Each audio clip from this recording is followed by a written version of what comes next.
Ayan, magandang gabi po o hapon. Gabi pala. Mag alas 7 na pala.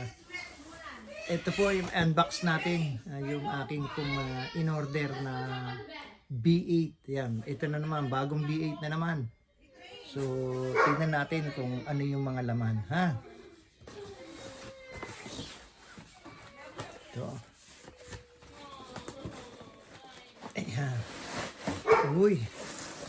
Uy, yan na. Ito na yung mga laman ng ating V8. Okay? Meron itong, ang tawag dito, filter ba to? Ayan, ito na yung filter. Filter. Okay, yan ang filter. Ito yung headphone. Ito yung mga lines. One line. Yan, ito, pan-charge. Ito yung sa microphone.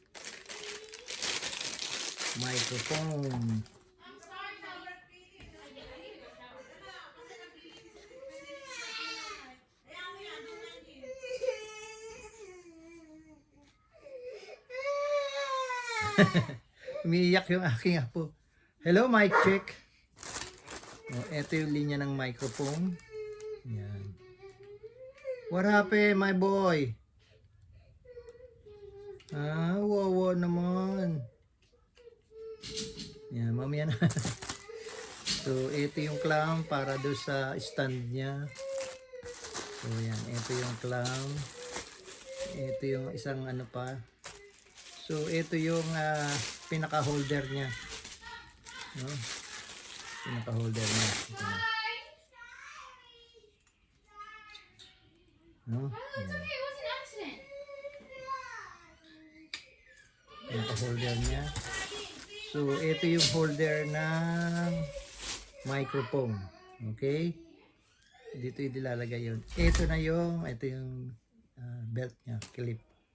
So, ito yung kanyang pinaka main device, no?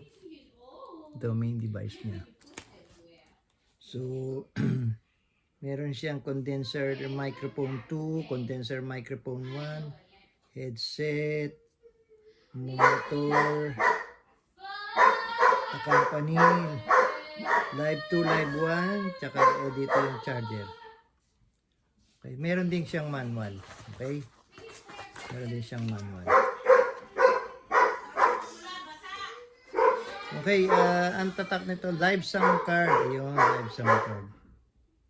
So, ano ba tatak nito?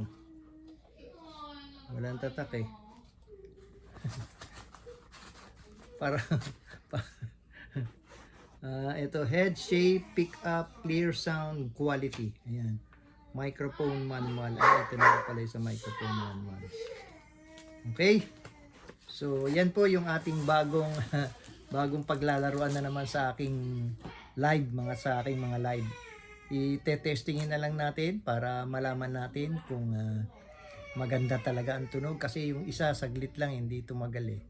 So yan, maraming salamat po at sana po naging maayos po yung ating pag-unbox nitong ating mic B8, no?